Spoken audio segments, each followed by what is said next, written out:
ഒരു സന്ദർഭം ഒരുക്കിയ പ്രസ് ക്ലബ് ഭാരവാഹികളെ പ്രത്യേകമായി അഭിനന്ദിക്കുകയും നന്ദി രേഖപ്പെടുത്തുകയും ആദ്യമേ ചെയ്യുകയാണ്. ഈ തെരഞ്ഞെടുപ്പിൻ്റെ അന്തിമഘട്ടത്തിൽ മണ്ഡലത്തിലെ അനുഭവങ്ങൾ വിശദമാക്കാനുള്ള ഒരു സന്ദർഭമാണ് ഇതുവഴി ലഭ്യമായിട്ടുള്ളത്. തെരഞ്ഞെടുപ്പ് പ്രഖ്യാപിക്കപ്പെട്ട ശേഷം കുറ്റ്യാടി മണ്ഡലത്തിൽ ഈ നിമിഷം വരെയും സജീവമായി പ്രവർത്തന രംഗത്താണ്. അഭൂതപൂർവമായ ബഹുജന മുന്നേറ്റമാണ് നമുക്ക് ഈ പരിപാടികളിൽ മുഴുവനും കാണാൻ കഴിഞ്ഞിട്ടുള്ളത്. അത് കുറ്റ്യാടി മണ്ഡലത്തിൻ്റെ മാത്രം സ്ഥിതിയല്ല, കേരളത്തിലുടനീളം മൂന്നാമതും LDF സർക്കാർ അധികാരത്തിൽ വരണമെന്ന ഒരു പൊതുവികാരത്തിൽ കേരളീയ സമൂഹം നിൽക്കുന്ന സാഹചര്യമാണ് നമുക്ക് കാണാൻ കഴിയുന്നത്. ഒന്നാം പിണറായി സർക്കാർ തുടക്കം കുറിച്ച വികസന പ്രവർത്തനങ്ങൾക്ക് തുടർച്ചയുണ്ടായത് തുടർഭരണം കൊണ്ടാണ്. ഇപ്പോൾ കേരളത്തിലെ കഴിഞ്ഞകാല രാഷ്ട്രീയ അനുഭവങ്ങൾ വെച്ച് പരിശോധിക്കുമ്പോൾ തുടർഭരണം കൊണ്ട് മാത്രമേ തുടർ വികസനം ഉണ്ടാകൂ എന്ന് കേരളത്തിലെ ജനങ്ങൾക്ക് ബോധ്യമായിരിക്കുന്നു. അപ്പോൾ 10 വർഷക്കാലമുള്ള ഈ വികസന തുടർച്ച തുടരണമെങ്കിൽ പിണറായി സർക്കാരിന് തുടർച്ചയുണ്ടാകണം, LDF സർക്കാരിന് തുടർച്ചയുണ്ടാകണമെന്ന പൊതുവികാരത്തിൽ കേരളീയ സമൂഹം എത്തിയിരിക്കുന്നു എന്നതാണ് പൊതു അവസ്ഥ. അതിൻ്റെ പ്രതികരണങ്ങൾ നമ്മൾ കുറ്റ്യാടി മണ്ഡലത്തിലും കാണാൻ കഴിയും. കഴിഞ്ഞ 5 വർഷക്കാലം കുറ്റ്യാടി മണ്ഡലത്തിൽ സമാനതകളില്ലാത്ത വികസന പ്രവർത്തനമാണ് നടന്നിട്ടുള്ളത് എന്നത് അഭിമാനകരമാണ്. 1182-81 കോടി രൂപയുടെ വികസന പ്രവർത്തനങ്ങൾ ഈ രംഗത്ത് നടത്താൻ കഴിഞ്ഞിട്ടുണ്ട്. സംസ്ഥാന സർക്കാർ നടത്തുന്ന എല്ലാ വികസന ക്ഷേമ പരിപാടികളും എൻ്റെ മണ്ഡലത്തിൽ നല്ല നിലയിൽ നടപ്പിലാക്കാൻ കഴിഞ്ഞിട്ടുണ്ട്. മുഖ്യമന്ത്രിയുടെ ദുരിതാശ്വാസ നിധിയിൽ നിന്നും 7.5 കോടി രൂപയാണ് ഈ കാലഘട്ടത്തിൽ സാധാരണക്കാരൻ്റെ കൈകളിൽ എത്തിക്കാൻ കഴിഞ്ഞത് എന്നത് എടുത്തു പറയേണ്ട പ്രധാനപ്പെട്ട ഒരു കാര്യമാണ്. മണ്ഡലത്തിൻ്റെ ചരിത്രത്തിൽ മുമ്പൊരിക്കലും ഇത്ര വലിയ തുക, ഇത്രയധികം തുക അർഹതപ്പെട്ടവരുടെ കയ്യിൽ എത്തിയിരുന്നില്ല എന്നതാണ് വസ്തുത. ഇപ്പോൾ അതിന് കഴിഞ്ഞു എന്നത് അങ്ങേറ്റം ചാരിതാർത്ഥ്യജനകമാണ്. കുറ്റ്യാടി മണ്ഡലത്തിലെ പൊതുമരാമത്ത് റോഡുകൾ ഇപ്പോൾ ഏറ്റവും ഒടുവിലത്തെ ബജറ്റിൽ 18.25 കോടി രൂപയാണ് അനുവദിച്ചത്. അതിൽ 5 റോഡുകളും ഉൾപ്പെടും. റോഡ് മാത്രമല്ല, 5 റോഡുകളും ഉൾപ്പെടും. അതുകൂടി പൂർത്തിയായി കഴിഞ്ഞാൽ 90% റോഡുകളും ഉന്നത നിലവാരമുള്ള റോഡുകളായി മാറുന്നു എന്നതാണ് എടുത്തു പറയേണ്ട ഏറ്റവും പ്രധാനപ്പെട്ട കാര്യം. ഇന്ന് എന്നെ സംബന്ധിച്ചിടത്തോളം വളരെ ആഹ്ലാദകരമായ ഒരു ദിനം കൂടിയാണ്. ഞാനിന്ന് ഈ റോഡ് ഷോ, അവസാന ദിവസത്തെ റോഡ് ഷോവിൻ്റെ തുടക്കം കുറിച്ചത് കുറ്റ്യാടി ബൈപ്പാസിലൂടെയാണ്. പണിയൊന്നും പൂർത്തിയായിട്ടില്ല, പക്ഷേ വാഹന ഗതാഗതത്തിന് അത്യാവശ്യം തുറന്നു കൊടുത്തിട്ടുണ്ട്. അതിലൂടെയാണ് ഞാനിന്ന് എൻ്റെ റോഡ് ഷോ ആരംഭിച്ചത് എന്നത് ഏറെ ആഹ്ലാദകരമാണ്. ഒരു MLA ആയി ഞാൻ തിരഞ്ഞെടുക്കപ്പെട്ട ശേഷം ആദ്യം ചേർന്ന നിയമസഭയിൽ ആദ്യത്തെ എൻ്റെ സബ്മിഷൻ കുറ്റ്യാടി ബൈപ്പാസ് സംബന്ധിച്ചായിരുന്നു. ഞാൻ ആദ്യമായി സംസാരിക്കുന്നത് ബൈപ്പാസ് സംബന്ധിച്ചാണ്. ബഹുമാനപ്പെട്ട പൊതുമരാമത്ത് ടൂറിസം വകുപ്പ് മന്ത്രിയും അദ്ദേഹം എന്നെപ്പോലെ തന്നെ പുതുമുഖമായിരുന്നു. അദ്ദേഹവും നിയമസഭയിൽ ആദ്യമായി സംസാരിക്കുന്നത് കുറ്റ്യാടി ബൈപ്പാസ് സംബന്ധിച്ചായിരുന്നു. അതുകൊണ്ട് തന്നെ ഞങ്ങളെ 2 പേരുടെ ജീവിതത്തിലും ഏറ്റവും പ്രധാനപ്പെട്ട ഒരു പ്രവർത്തനമാണ് കുറ്റ്യാടി ബൈപ്പാസ്. 15 വർഷമായി കാത്തിരിക്കുന്ന ഏറ്റവും പ്രധാനപ്പെട്ട ഒരു പ്രവർത്തനമാണ്. സഖാ മത്തായി ചാക്കോ MLA ആയിരുന്ന ഘട്ടത്തിലാണ് കുറ്റ്യാടിയിലെ ഈ വാഹനക്കുരുക്ക് ഒഴിവാക്കുന്നതിന് വേണ്ടി ബൈപ്പാസ് എന്നൊരു ഒരു അഭിപ്രായം ഉയർന്നു വന്നത്, നിർദ്ദേശം ഉയർന്നു വന്നത്. സഖാവ് ലതിക MLA ആയിരുന്ന ഘട്ടത്തിലാണ് ഒരു പദ്ധതിയായി സംസ്ഥാന സർക്കാർ അംഗീകരിച്ചതും ബജറ്റിൽ പണം വകയിരുത്തിയത്. പക്ഷേ ബജറ്റിൽ വകയിരുത്തിയ പണം വളരെ പരിമിതമായിരുന്നു എന്നതുകൊണ്ട് പ്രവൃത്തിയൊന്നും തുടങ്ങാൻ കഴിഞ്ഞിരുന്നില്ല. പിന്നെ ഒന്നാം പിണറായി സർക്കാരിൻ്റെ കാലത്ത് ബജറ്റേതര മാർഗത്തിലൂടെ വരുമാനം കണ്ടെത്താനുള്ള കിഫ്ബി പദ്ധതി വന്നതോടുകൂടിയാണ് അത് സജീവമായി എടുത്തു മുന്നോട്ട് പോകാൻ കഴിഞ്ഞിരുന്നത്. യഥാർത്ഥത്തിൽ 7 വർഷം മുമ്പേ പൂർത്തീകരിക്കേണ്ട ഒരു പദ്ധതിയാണ്. നേരത്തെ സർവകക്ഷികളും പഞ്ചായത്ത് ഭരണസമിതിയും എല്ലാം ഈ RBDCK ഉണ്ടാക്കിയ അലൈൻമെൻറ്റ് സംബന്ധിച്ച് ചർച്ച നടത്തുകയും ഏകീകരിച്ച് തീരുമാനമെടുക്കുകയും ചെയ്തു. പക്ഷേ ഭൂമി ഏറ്റെടുക്കലിൻ്റെ പ്രാഥമികമായ നടപടി കല്ലിടലാണ് എന്നറിയാമല്ലോ, പെക്മാർക്ക്. ആ പെക്മാർക്ക് 90% പെക്മാർക്ക് ചെയ്തപ്പോൾ 10% ഡീവിയേഷൻ വന്നു എന്നുള്ളതാണ് ഗൗരവമായ വിഷയം. അവിടെയുള്ള 3 വീടുകൾ, ഒരു വീട്ടിൻ്റെ മുറ്റം, മറ്റ് സ്ഥാപനങ്ങളെല്ലാം തകരുന്ന രൂപത്തിലുള്ള അലൈൻമെൻറ്റിൽ മാറ്റം വന്നു. നിലവിലുള്ള റോഡ് ഒഴിച്ചു നിർത്തുകയും ചെയ്തു. ഇതാണ് പ്രതിഷേധത്തിന് ഇടയായതും കോടതിയിൽ കേസ് വന്നതും എന്നതാണ് വസ്തുത. യഥാർത്ഥത്തിൽ ആ അലൈൻമെൻറ്റിൽ മാറ്റം വന്നില്ലായിരുന്നുവെങ്കിൽ 6-7 വർഷം മുമ്പേ കുറ്റ്യാടി ബൈപ്പാസ് ഉദ്ഘാടനം ചെയ്യാൻ കഴിയുമായിരുന്നു. പിന്നീട് ആ അലൈൻമെൻറ്റിൽ വന്ന മാറ്റം തിരുത്തി പഴയതുപോലെ നേരത്തെ തീരുമാനിച്ച അലൈൻമെൻറ്റ് പ്രകാരം മാറ്റുന്ന നടപടിയാണ് എൻ്റെ ഭാഗത്തുനിന്നുണ്ടായത്.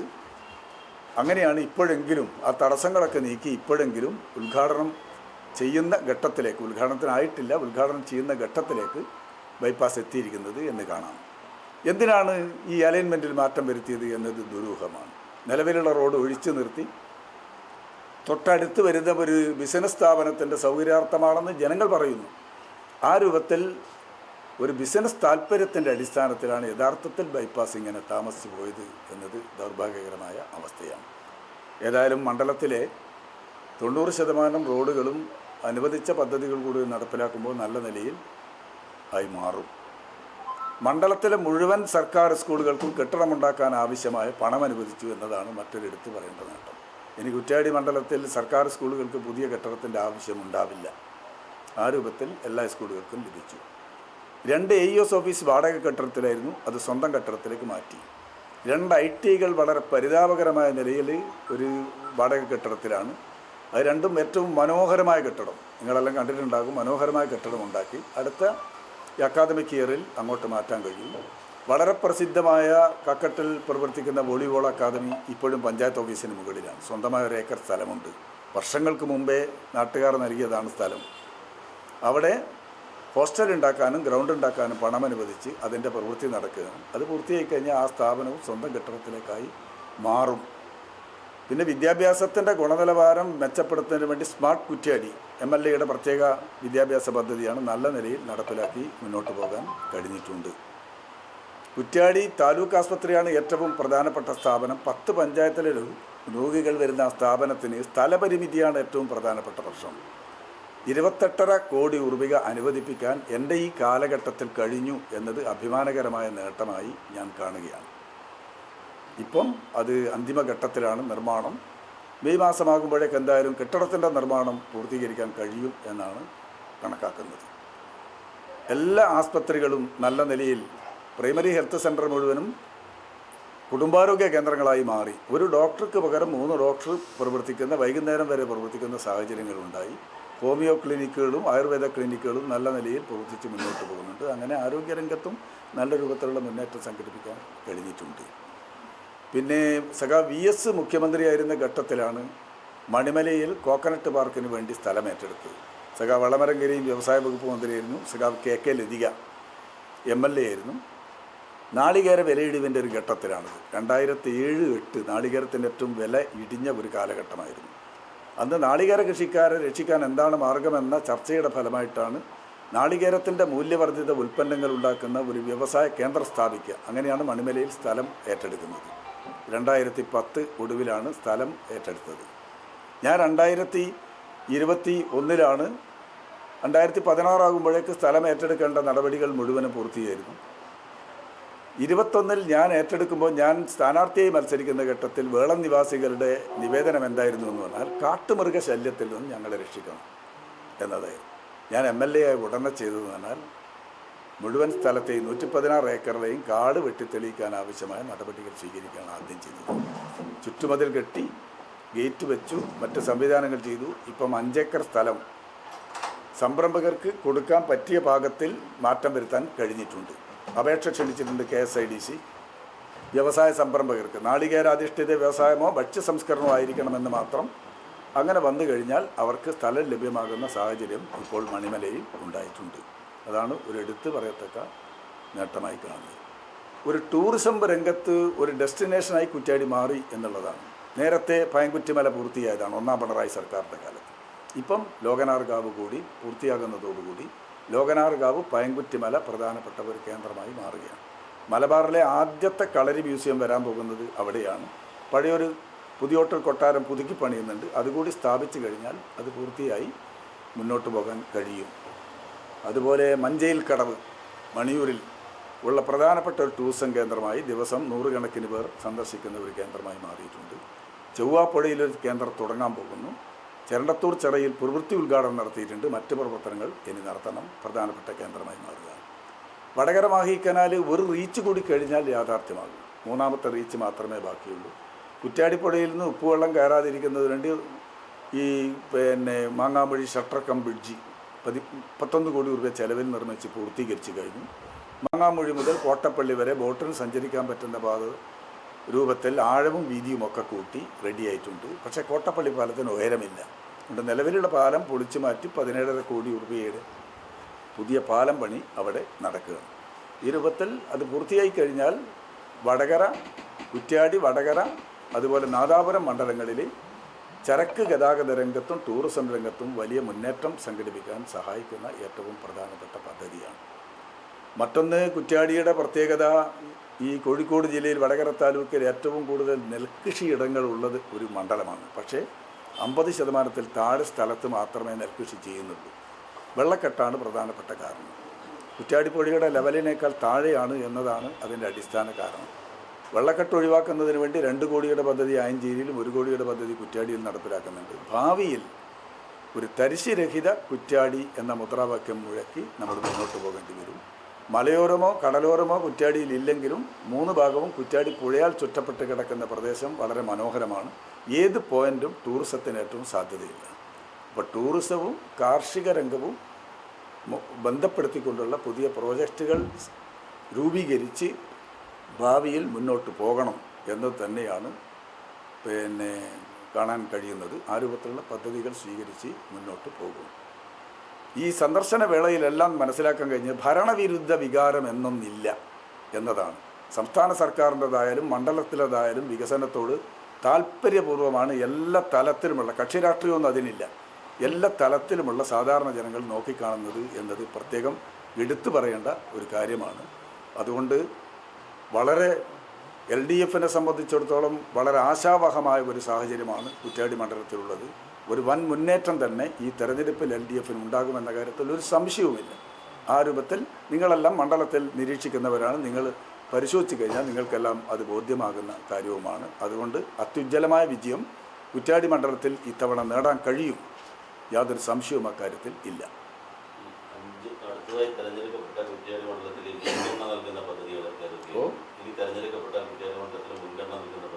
മുൻഗണന നൽകുന്ന ഞാൻ സൂചിപ്പിച്ചിട്ടുള്ളത് കാർഷിക രംഗത്തും ടൂറിസം രംഗത്തും നിന്നുകൊണ്ടുള്ള വലിയ പദ്ധതികൾ ആവിഷ്കരിക്കണം. ഏറ്റവും മുൻഗണന നൽകേണ്ടത് 28.5 കോടി രൂപ ചെലവഴിച്ചുകൊണ്ട് നിർമ്മിക്കുന്ന കെട്ടിടം ഉദ്ഘാടനം ചെയ്താലും ആസ്പത്രിയുടെ ഭാഗമാക്കി മാറ്റണമെങ്കിൽ വലിയൊരു പ്രവർത്തനം വേണം. നിങ്ങൾക്കറിയാം, ഒരു കെട്ടിടം മാത്രം പോരല്ലോ. അതാണ് ഏറ്റവും പ്രധാനപ്പെട്ട ഒരു പദ്ധതി.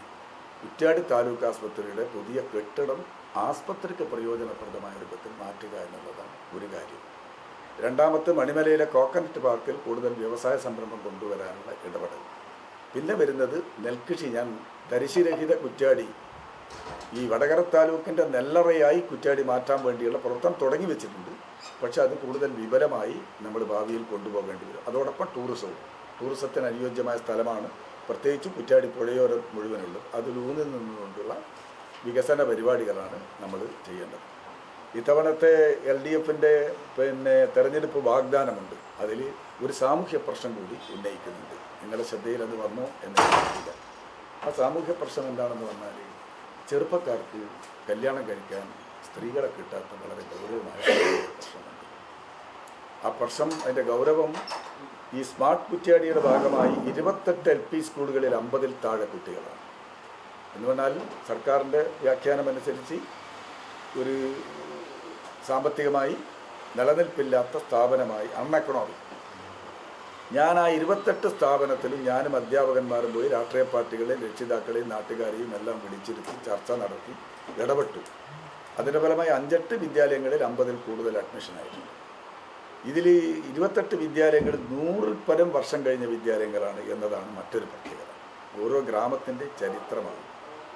പക്ഷേ ചില സ്ഥാപനങ്ങളിലൊന്നും നമ്മൾ എത്ര ശ്രമിച്ചാലും കുട്ടികളുടെ എണ്ണം വർദ്ധിക്കാത്ത സാഹചര്യം ഇപ്പോഴുണ്ട്. ഞാൻ ഒരു സ്ഥലത്തൊരു യോഗം കഴിഞ്ഞ് പിരിഞ്ഞു പോയപ്പോൾ ഒരാൾ എൻ്റെ അടുത്തൊരു ചെറുപ്പക്കാരൻ എന്നോട് വന്ന് പറഞ്ഞു, മാഷിപ്പോൾ കുട്ടികൾ 1-ാം ക്ലാസ്സിൽ ചേരാത്തതിനെ സംബന്ധിച്ച് പറയും, ഈ സ്കൂളിൻ്റെ ചുറ്റും 32 ചെറുപ്പക്കാർ കല്യാണം കഴിക്കാത്ത, അവർ 42 വയസ്സ് വരെ പ്രായമുള്ളവരാണ്. പത്രക്കാരായ നിങ്ങളും വളരെ ഗൗരവപൂർവ്വം പരിഗണിക്കേണ്ട ഒരു സാമൂഹ്യ പ്രശ്നമാണ്. ഇപ്പം എൻ്റെ പഞ്ചായത്തിൽ കുറ്റ്യാടി മണ്ഡലത്തിൽ പട്ടികവർഗ്ഗക്കാരില്ല. ജനസംഖ്യ സെൻസസ് അനുസരിച്ച് കുറ്റ്യാടി മണ്ഡലത്തിൽ പട്ടികവർഗ്ഗക്കാരില്ല. പക്ഷേ 17 പട്ടികവർഗ്ഗക്കാർ എൻ്റെ കുറ്റ്യാടി പഞ്ചായത്തിൽ പോയിട്ടുണ്ട്. സെൻസസ് നടന്നാൽ അവർ പറയോ ജാതി പറയോ എന്നറിയില്ല. എവിടെ നിന്നൊക്കെ കല്യാണം കഴിച്ചുകൊണ്ടിരുന്നത്? HD കോട്ടയിൽ നിന്ന്, വയനാട്ടിൽ നിന്ന്, അതിനപ്പുറമുള്ള സ്ഥലത്തുനിന്ന്, ഗോവയിൽ നിന്ന് വരെ, പ്രാന്തപ്രദേശത്ത് വരെ കല്യാണം കഴിച്ച് കൊണ്ടുവന്നിട്ടുണ്ട്. ഇതൊരു വലിയ സാമൂഹ്യ പ്രശ്നമാണ്. 42-45 വയസ്സായിട്ടും കല്യാണം കഴിക്കാത്ത യുവാക്കളുടെ എണ്ണം, നിങ്ങളുടെ അന്വേഷണാത്മക പത്രപ്രവർത്തനം നടത്തുന്ന ആൾ, ഒരു ഊർജ്ജസ്വലമായ ചെറുപ്പക്കാരൻ ഇതൊരു വിഷയമായി ഏറ്റെടുത്ത് പഠിക്കേണ്ട പ്രശ്നമാണ്. അപ്പോൾ മാനിഫെസ്റ്റോവിൽ, കുറ്റ്യാടി മാനിഫെസ്റ്റോവിൽ പറയുന്നത് അത്തരം ആൾക്കാർക്ക് അനുയോജ്യമായ വധുവിനെ കണ്ടെത്താനുള്ള സംവിധാനം ഒരു പരിപാടിയായിട്ട് പറയുന്നുണ്ട്. ഇതൊരു സാമൂഹ്യമായ പ്രശ്നമാണ്. നമ്മൾ അഭിസംബോധന ചെയ്യേണ്ട പ്രധാനപ്പെട്ട അപ്പോൾ പെണ്ണുങ്ങൾക്ക്, പക്ഷെ സ്ത്രീകൾക്ക് ഭർത്താവിനെ പൊതുരംഗത്ത് വന്നിട്ടില്ല എന്നാൽ എനിക്ക് തോന്നല മറ്റതാണ് ഏറ്റവും കൂടുതൽ വന്നിട്ടുള്ളത് എന്ന് കാണാൻ കഴിയും.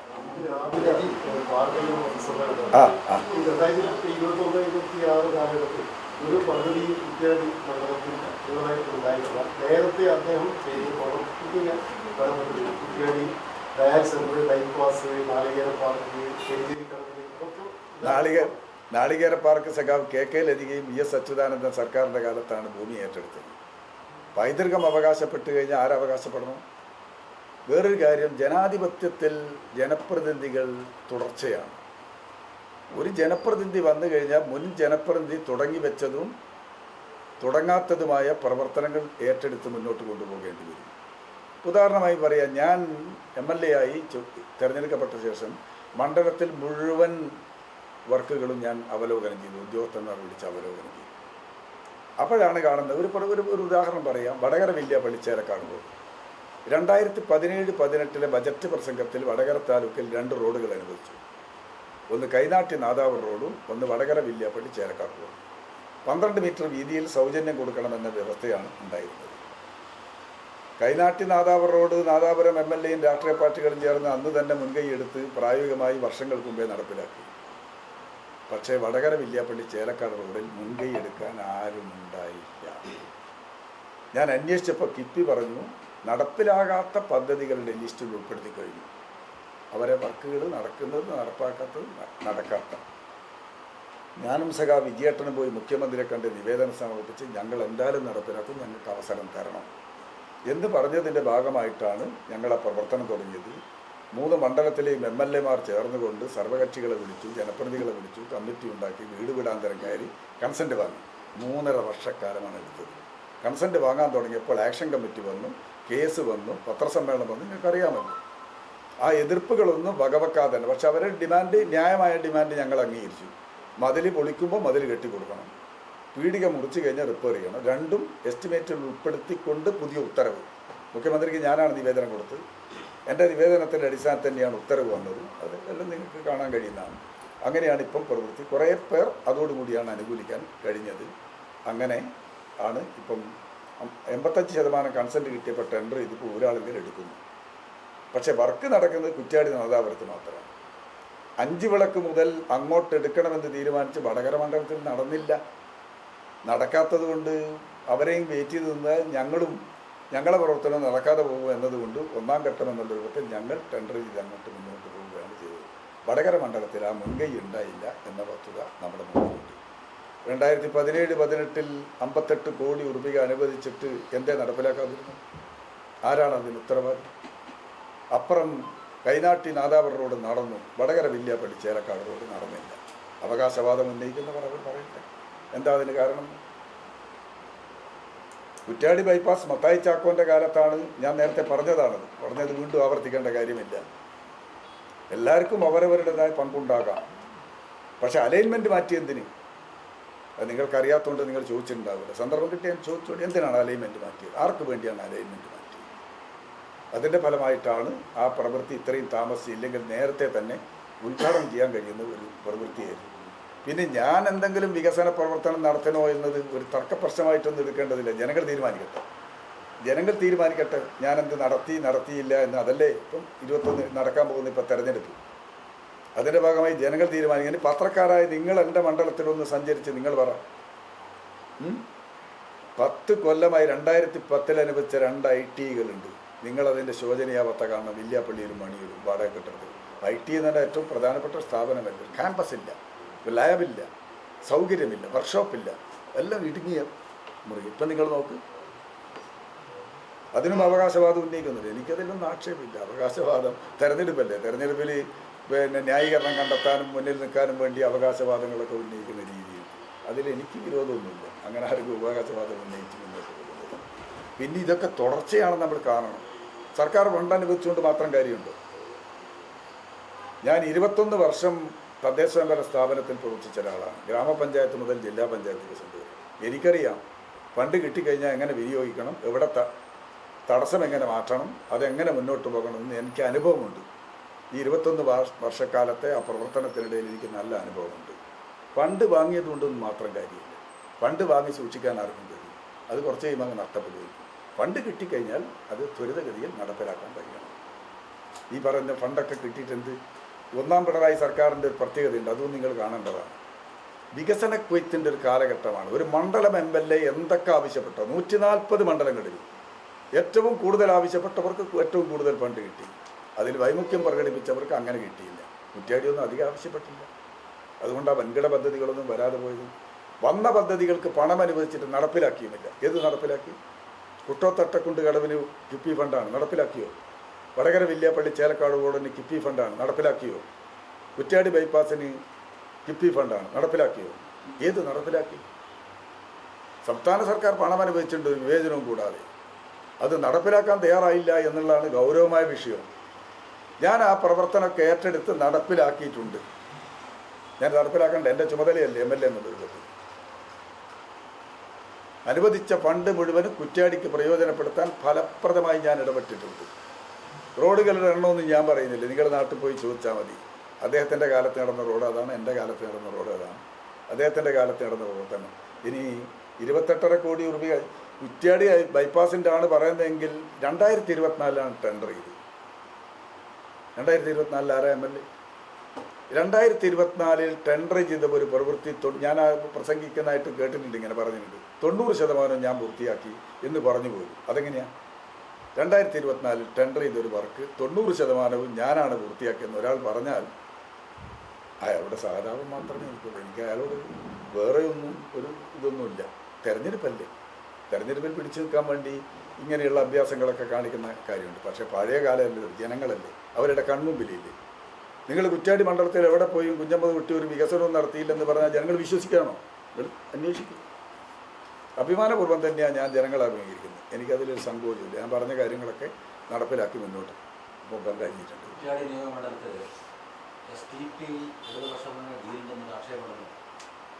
എനിക്കതറിയില്ല. ഇടതുപക്ഷ ജനാധിപത്യ മുന്നണിയും SDPIയും തമ്മിൽ സംസ്ഥാനത്ത് നയം വ്യക്തമാക്കിയിട്ടുണ്ട്. സംസ്ഥാനത്ത് പാർട്ടി സെക്രട്ടറി നയം വ്യക്തമാക്കിയിട്ടുണ്ട്. SDPയുമായോ അല്ലെങ്കിൽ ജമാഅത്തെ ഇസ്ലാമിയുമായോ യാതൊരു ബന്ധവുമില്ലെന്ന് വ്യക്തമാക്കിയിട്ടുണ്ട്. പിന്നെ സ്ഥാനാർത്ഥി എന്നുള്ള നിലയ്ക്ക് എല്ലാവരുടെയും വോട്ട് ചോദിക്കും, എല്ലാവരുടെയും വോട്ട് ആവശ്യപ്പെടും. അത് സ്വാഭാവികമാണ്. വികസനമാണോ രാഷ്ട്രീയമാണോ ജനങ്ങൾ പരിഗണിക്കാൻ പോകുന്നത്? രണ്ട് പ്രശ്നങ്ങളും പരിഗണിക്കും. വികസന കാര്യം വരുമ്പോൾ എല്ലാ വിഭാഗം ജനങ്ങളും ഒറ്റക്കെട്ടായി നിൽക്കുന്നു, ആഭിമുഖ്യം പ്രകടിപ്പിക്കുന്നു എന്നതാണ് പ്രത്യേകത. എന്നാൽ അതുകൊണ്ട് രാഷ്ട്രീയത്തെ അപ്രസക്തമാണെന്ന് അർത്ഥമില്ല. രാഷ്ട്രീയ കാര്യത്തിലും, കാരണം ഈ വികസനം വന്നത് തന്നെ ഒരു വികസന രാഷ്ട്രീയത്തിൻ്റെ ഭാഗമായിട്ടാണ്. സംസ്ഥാന സർക്കാരിൻ്റെ വികസന മുന്നേറ്റത്തിൻ്റെ ഭാഗമായിട്ടാണ് കുറ്റ്യാടിയിലും വന്നിട്ടുള്ളത്. അപ്പോൾ സ്വാഭാവികമായിട്ടും രാഷ്ട്രീയം വരുമല്ലോ.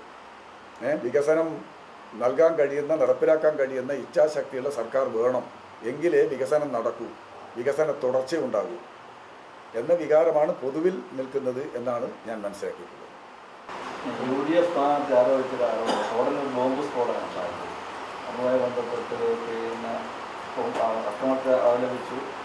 അതോടൊപ്പം പിന്നീട് ഗ്രാമത്തിൽ ഇറങ്ങിയപ്പോൾ സ്വീകരണം കൊടുത്തു എന്നുള്ള. മന്ത്രിയെ കല്ലെറിഞ്ഞവർക്ക് സ്വീകരണം കൊടുത്തിട്ടുണ്ടോ? ഞാൻ ചോദിക്കട്ടെ, മന്ത്രിയെ ആക്രമിച്ച് ജയിലിൽ കിടന്നവർ പുറത്തു വന്നപ്പോൾ സ്വീകരണം കൊടുത്തിരുന്നോ? എനിക്കറിയാൻ സ്വീകരണം കൊടുത്തിരുന്നു. ആരെങ്കിലും പിന്നെ സ്വീകരണം കൊടുത്തോ ഇല്ലയോ എന്ന് എനിക്കറിയില്ല. അപ്പം അതൊക്കെ സാധാരണ രാഷ്ട്രീയ രംഗത്ത് നിൽക്കുന്ന സാധാരണ ചോദ്യങ്ങൾ മാത്രമാണ്.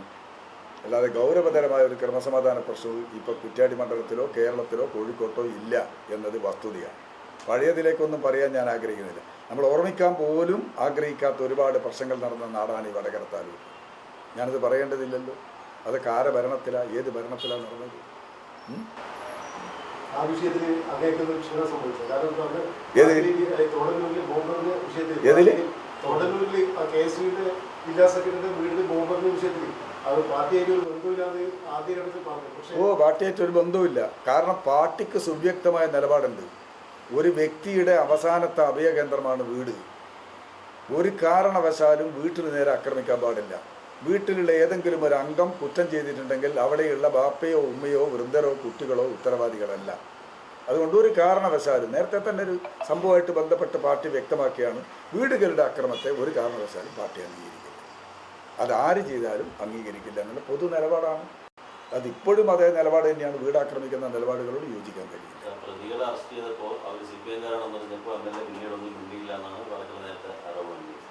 ഞാനെന്തിനാ മിണ്ടുന്നു? ശക്തമായി പോലീസിനോട് നമ്മൾ ആവശ്യപ്പെട്ടു, അന്ന് തന്നെ ആവശ്യപ്പെട്ടു, അന്വേഷണം നടത്തി യഥാർത്ഥ കുറ്റവാളികളെ പിടികൂടണം. യഥാർത്ഥ കുറ്റവാളികളെ പിടികൂടണമെന്നാണ് സാധാരണ പറയുക. കുറ്റവാളികളാണോ ഇല്ലയോ എന്ന് കോടതിയാണ് തീരുമാനിക്കേണ്ടത്. അപ്പം അന്വേഷിച്ച് കുറ്റവാളികളെ പിടികൂടണം എന്ന് പറയും. പോലീസ് മാതൃകാപരമായ രൂപത്തിലുള്ള പ്രവർത്തനം അക്കാര്യത്തിൽ നടത്തിയിട്ടുണ്ടെന്നാണ്. ഇത് മാത്രമല്ല, കേരളത്തിൽ കുറ്റം ചെയ്ത ആർക്കെങ്കിലും രക്ഷപ്പെടാൻ കഴിയുമോ? പണ്ട് കാലത്ത് ശരിയായിരുന്നു, ഇപ്പം ആർക്കെങ്കിലും കഴിയുമോ? പോലീസ് അങ്ങ് ഉണർന്ന് പ്രവർത്തിച്ചു കഴിഞ്ഞാൽ ഏത് പ്രതിയെയും പഴയതുപോലെയല്ലല്ലോ. പുതിയ കാലഘട്ടത്തിൽ ശാസ്ത്രീയമായ സമീപനം സ്വീകരിച്ച് പിടിക്കുന്നവരാണ്. അങ്ങനെ ശ്രദ്ധേയമായ രൂപത്തിൽ പോലീസ് നടപടികൾ സ്വീകരിച്ചാൽ പിന്നെ MLA എന്തിനൊരു അഭിപ്രായം പറയുന്നു? MLA പറയേണ്ട അവസരത്തിൽ പറഞ്ഞിട്ടുണ്ട്. ഒരു പ്രശ്നവുമില്ല, ഒരു പ്രശ്നവുമില്ല. പാർട്ടിയുടെ നിലപാട് സുവ്യക്തമാണ്. അതുകൊണ്ട് ഈ തെരഞ്ഞെടുപ്പിൽ അതൊരു ഒരു പ്രശ്നമേ ആയിരിക്കില്ല. യാതൊരു സംശയവും അക്കാര്യത്തിലില്ല. എല്ലാ തെരഞ്ഞെടുപ്പുകളിലും ക്രമസമാധാന പ്രശ്നം ഉയർത്തി തെരഞ്ഞെടുപ്പ് ക്യാമ്പയിൻ നടത്തുന്ന രീതിയാണ് UDF-നുണ്ടായിരുന്നത്. ഞാൻ 77 മുതൽ തെരഞ്ഞെടുപ്പിൽ പങ്കെടുക്കുന്നവരാണ്. 77 നിന്നാൽ അടിയന്തരാവസ്ഥയിൽ അയവ് വരുത്തിയ തെരഞ്ഞെടുപ്പിലാണ് ആദ്യം ഞാൻ പങ്കെടുത്തത്. അതുമുതൽ ഇങ്ങോട്ടുള്ള അനുഭവങ്ങൾ എനിക്ക് പറയാൻ കഴിയും. പക്ഷേ ഇത്തവണ അങ്ങനെ ഒരു ആക്ഷേപം ഉന്നയിക്കുന്ന ഒരു സാഹചര്യം കേരളത്തിൽ 10 വർഷത്തിനിടയിൽ ഒരു വർഗീയ കലാപം ഉണ്ടായില്ല, ജാതീയ സംഘർഷം ഉണ്ടായില്ല, എടുത്തു പറയത്തക്ക ക്രമസമാധാന പ്രശ്നമില്ല. അതിനു മുമ്പേ അങ്ങനെയാണോ?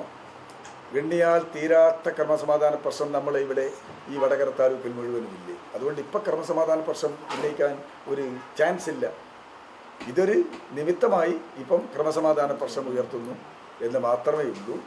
അല്ലാതെ നിങ്ങൾക്ക് തന്നെ അറിയാമല്ലോ എന്ത് ക്രമസമാധാന പ്രശ്നവും ഗൗരവമായ പ്രശ്നവുമാണ് കുറ്റ്യാടി മണ്ഡലത്തിലായാലും വടകര താലൂക്കിലായാലും പൂർണ്ണ സമാധാനം. കാര്യത്തിൽ യാതൊരു തർക്കവും.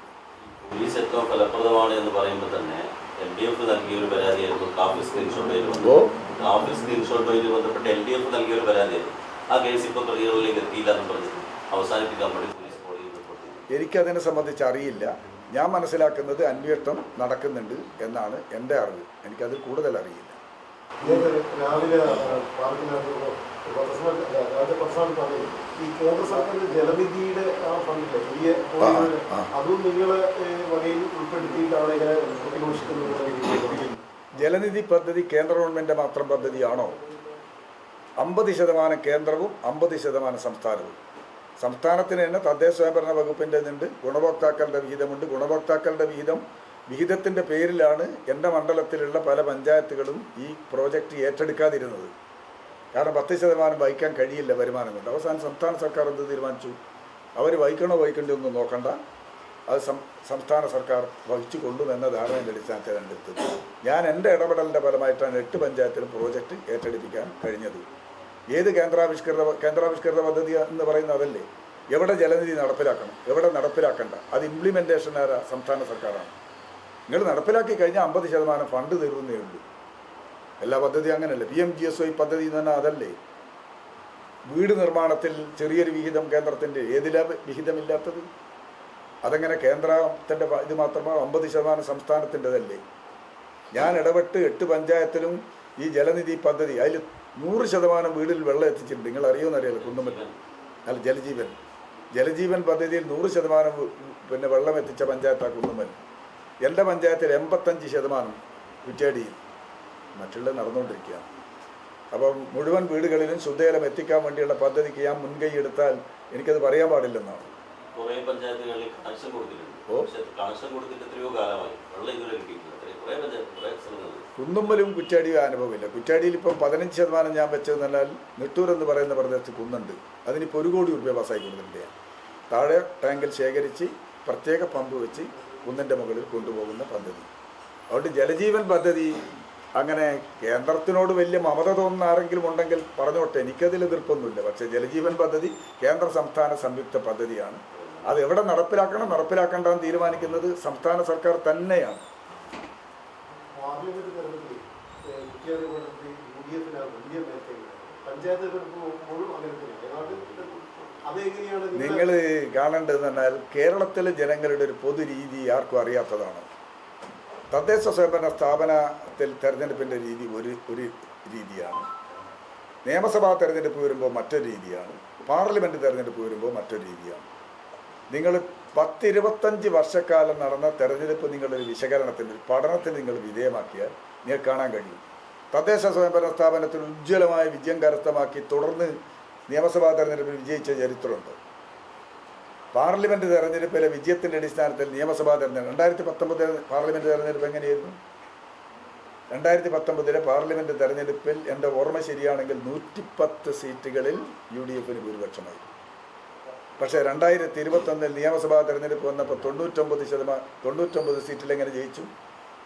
അതൊക്കെ അടിസ്ഥാനരഹിതമായ ഒരു വിഭാഗം വോട്ടർമാർ അങ്ങനെയാണ് കേരളത്തിൽ. ആർക്കറിയാത്തത്? സ്ഥിരമായി വോട്ട് ചെയ്യുന്നവരുണ്ട്, ചാഞ്ചാട്ടമുള്ള വോട്ടർമാരും 1% തദ്ദേശ സ്വയംഭരണ സ്ഥാപന തെരഞ്ഞെടുപ്പിൽ നിർണ്ണയിക്കുന്ന ഘടകം എന്താണെന്ന് പറഞ്ഞാൽ സ്ഥാനാർത്ഥിയുടെ വ്യക്തിത്വമാണ്.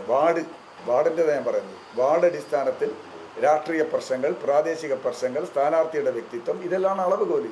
അതിൽ നിങ്ങൾ രാഷ്ട്രീയത്തെക്കാൾ ഉപരിയായിട്ടുള്ള ഒരു സമീപനമാണ് സ്വീകരിക്കാറെന്ന് ആർക്കറിയാത്തത്? അതിൻ്റെ ഫലമായി ചില പഞ്ചായത്തുകൾ കിട്ടിയെന്ന് വരും, ചില പഞ്ചായത്ത് പോയെന്ന് വരും. അതൊന്നും മറ്റൊരു തെരഞ്ഞെടുപ്പിൻ്റെ അടിസ്ഥാനമായിട്ടൊന്നും സ്ഥാപിക്കാൻ കഴിയില്ല. ഈ മണിമല നാളീകര പാർക്കിലേക്ക് ഒരു റോഡ് മാത്രം നിർമ്മിച്ചുകൊണ്ട് ഉദ്ഘാടനം നടത്തി അത് വലിയ തെരഞ്ഞെടുപ്പ് പ്രചരണമായി മാറ്റുകയാണെന്നാണ് പറയുന്നത്. അതിനെ സംബന്ധിച്ച് സാധാരണ ഈ ഇൻഡസ്ട്രിയൽ എസ്റ്റേറ്റുകൾ കൊടുക്കുമ്പോൾ ചെയ്യേണ്ട കാര്യം, ഒന്ന് റോഡ്, മറ്റൊന്ന് വൈദ്യുതി, വേറെ ഒന്ന് വെള്ളം, സ്ഥലം നിരപ്പാക്കിയിടുക. ഇതെല്ലാം ചെയ്തിട്ടില്ല. അവിടെ ട്രാൻസ്ഫോമർ സ്ഥാപിച്ച് വൈദ്യുതി അവിടെയില്ലേ? പഴയ കിണറ്റിൽ നിന്ന് വെള്ളമെടുക്കാനുള്ള സൗകര്യമില്ലേ? സ്ഥലം മരം മുഴുവൻ മുറിച്ച് സ്ഥലം ലെവലാക്കിയിട്ടില്ലേ? റോഡ് നിർമ്മിച്ചിട്ടില്ലേ? നിങ്ങൾ അപേക്ഷ കൊടുത്താൽ സംരംഭം തുടങ്ങാൻ ആർക്ക് വേണമെങ്കിൽ സ്ഥലം കിട്ടും. അവർ അപേക്ഷ ക്ഷണിച്ചിട്ടുണ്ടല്ലോ KSIDC. 8 അപേക്ഷ കിട്ടിയിട്ടുണ്ടെന്നാണ് എൻ്റെ അറിവ്. അത്രയും പറയാൻ കഴിയും. 8 അപേക്ഷ അവർക്ക് കിട്ടിയിട്ടുണ്ട്. അവർ സ്കൂട്ടിൽ നടത്തിയല്ലോ എന്നും പറയാനാവും. അങ്ങനെ ഒരു സ്ഥാനാർത്ഥിയോട് ചോദിച്ചാൽ മറുപടി കഴിയുമോ? നല്ല ഭൂരിപക്ഷത്തിന് ജയിക്കും, ഒരു സംശയവുമില്ല. നിങ്ങൾ കഴിഞ്ഞ തവണത്തെ 333-ലൊന്നും നിങ്ങൾ നിൽക്കണ്ട. നല്ല ഭൂരിപക്ഷത്തിന് കുറ്റ്യാടിയിൽ ജയിക്കും.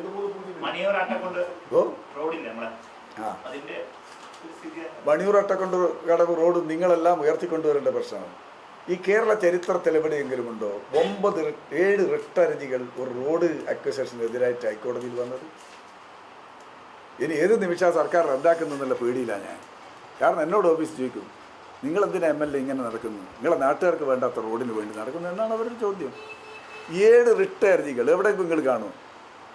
12 മീറ്റർ വേണമെന്നാണല്ലോ വാദഗതി. 12 മീറ്റർ വേണമെന്ന് പറഞ്ഞ് ഹൈക്കോടതിയിൽ കൊടുത്ത റിട്ട് ഹൈക്കോടതി തള്ളിക്കളഞ്ഞു. 12 മീറ്റർ തള്ളിക്കളഞ്ഞു. തികച്ചും സാങ്കേതിക പ്രശ്നം ഉയർത്തിയാണ് 11-1 നോട്ടിഫിക്കേഷൻ റദ്ദാക്കിയത്.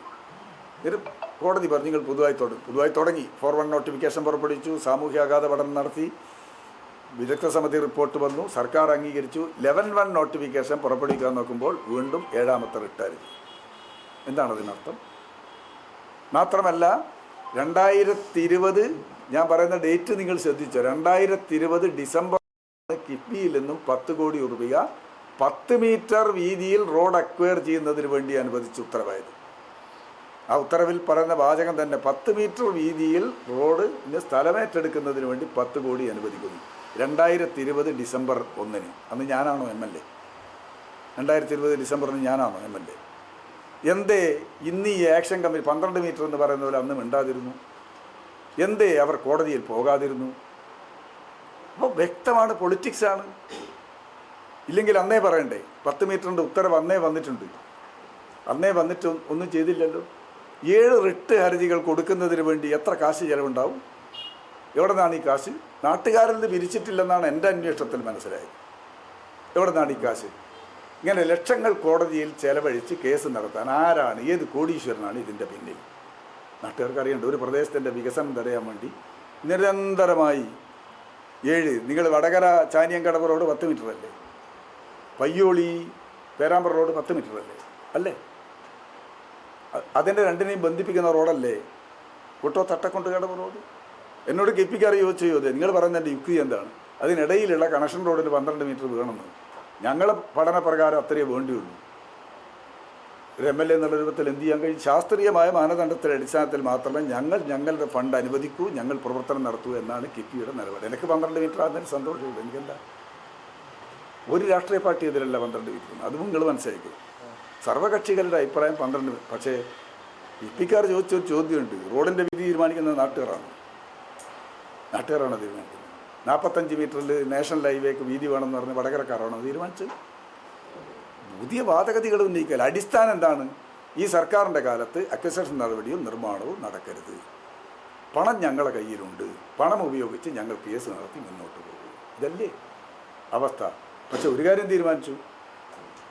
ഈ ഭൂമി ഏറ്റെടുക്കൽ നടപടി എത്ര താമസിച്ചു പോയാലും റോഡ് തകരാറിലായി മണിയൂർക്കാരുടെ യാത്ര തടസ്സമാകരുത്. അതുകൊണ്ട് 4,16,00,000 ഉറുപ്പിക അനുവദിച്ചു. അതിപ്പോൾ ടെൻഡർ ചെയ്തു. ടെൻഡർ ഓപ്പൺ ചെയ്തിട്ടില്ല. ഇപ്പം ചട്ടമായതുകൊണ്ട് ടെൻഡർ ഓപ്പൺ 10 മീറ്റർ വീതിയിലല്ല, നിലവിലുള്ള റോഡ്. അതിൽ കൽവെട്ട് നിർമ്മാണം ഇല്ല, ഡ്രെയിനേജ് നിർമ്മാണം ഇല്ല, ഒന്നുമില്ല. നിലവിലുള്ള റോഡ് MSS വിത്ത് പേവർ എന്ന് പറയുന്ന രൂപത്തിലേക്ക് മാറ്റാൻ, പെട്ടെന്ന് തകർന്നു പോകാത്ത രൂപത്തിലേക്ക് മാറ്റാൻ 4,16,00,000 ഉറുപ്പിക പാസ്സായിട്ട് ഇപ്പോൾ ടെൻഡർ ചെയ്തിട്ടുണ്ട്. അപ്പം അതിൽ 10 മീറ്റർ എന്നല്ല, നിലവിലുള്ള റോഡ് എങ്ങനെയാണോ ടാർ ചെയ്ത ഭാഗം നന്നാക്കാൻ വേണ്ടി, നല്ല ലെവലിലാക്കാൻ വേണ്ടിയുള്ള ടെൻഡർ ഇപ്പോൾ ചെയ്ത് കഴിഞ്ഞിട്ടുണ്ട്. സമാന്തരമായി 411 നോട്ടിഫിക്കേഷൻ വരികയും ചെയ്തിട്ടുണ്ട്. കോടതി എന്ത് പറയും നമുക്ക് അറിയില്ല.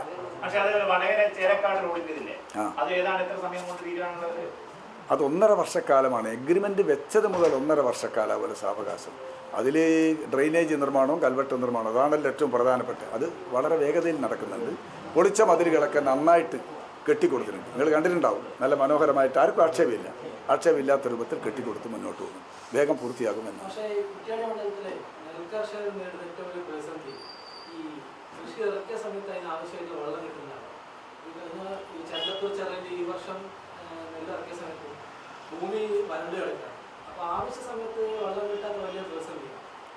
ഇത് ഒരു ആർക്കും സ്ഥിരമായി നിർണയിച്ച് മുന്നോട്ട് പോകാൻ കഴിയാത്ത ഗൗരവമായ വിഷയമാണ്.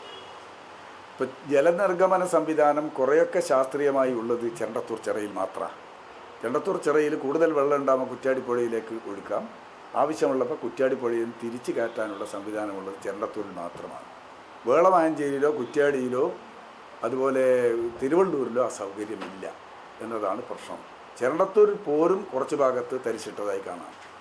പിന്നെ കുറ്റ്യാടി ഇറിഗേഷൻ കൃഷിക്ക് വേണ്ടിയാണ് എന്നാണ് അടിസ്ഥാന ധാരണയെങ്കിലും യഥാർത്ഥത്തിൽ ഇപ്പോൾ കുടിവെള്ളത്തിന് വേണ്ടിയാണ് ഏറ്റവും കൂടുതൽ ഉപയോഗിക്കുന്നത്. കുടിവെള്ള പ്രശ്നവും കൃഷിയും തമ്മിലെത്തുമ്പോൾ ജനങ്ങളിൽ മുൻതൂക്കം നൽകുക കുടിവെള്ളത്തിനാണ്. ഇതാണ് പ്രശ്നം. പിന്നെ കൃഷിഭൂമി ധാരാളമായിട്ടുണ്ട്. പുതുതായിട്ട് കൃഷി ചെയ്യാൻ ആൾക്കാർ വരാത്തത് കൃഷി ഒരിക്കലും നഷ്ടമല്ല. നെൽകൃഷി ഞാൻ എന്താ പറയുന്നത് പറഞ്ഞാൽ, ഞാൻ എൻ്റെ മനസ്സിലാക്കിയിട്ടാണ് പറയുന്നത്. നഷ്ടം വരുന്ന ചില സാഹചര്യങ്ങളുണ്ട്. ഒന്ന്, കിലോയ്ക്ക് 30 ഉറുപ്പിക വില കിട്ടുന്ന കേരളത്തിൽ കാർഷികോൽപ്പന്നങ്ങളിൽ സ്ഥിരവില ലഭിക്കുന്ന ഏക ഉൽപ്പന്നം നെല്ലാണ്.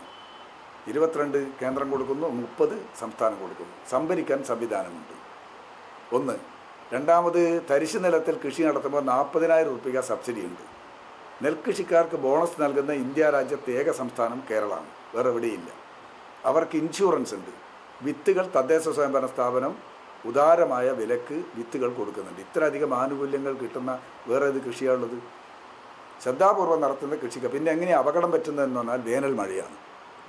വേനൽ മഴ ഈ ഫെബ്രുവരി ഏപ്രിൽ മാസത്തിൽ വിളഞ്ഞു നിൽക്കുമ്പം മഴ പെയ്ത് കഴിഞ്ഞാൽ അപ്പം വെള്ളക്കെട്ടായി ഇത്തവണ നെൽകൃഷിക്കാർ വളരെ സംതൃപ്തരാണെന്നാണ് ഞാൻ മനസ്സിലാക്കിയത്. ഇപ്പോൾ കൊയ്ത്ത് നടക്കുന്നുണ്ട്.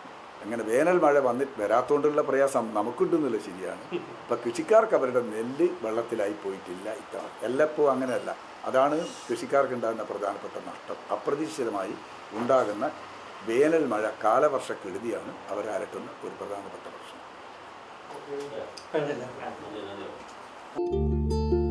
വലിയ സന്തോഷങ്ങൾക്കിടയിൽ നഷ്ടപ്പെട്ടു പോകുന്ന ചില ചെറിയ ഇഷ്ടങ്ങളുണ്ട്. ബാല്യത്തിൽ എപ്പോഴോ എന്നോടൊപ്പം നടന്ന് എനിക്കൊപ്പം വളർന്ന ചില ഇഷ്ടങ്ങൾ. ആ ഇഷ്ടങ്ങൾ സ്വന്തമാക്കാൻ എന്നോടൊപ്പം എന്നും ഉണ്ടായിരുന്ന എന്റെ ഫാമിലി.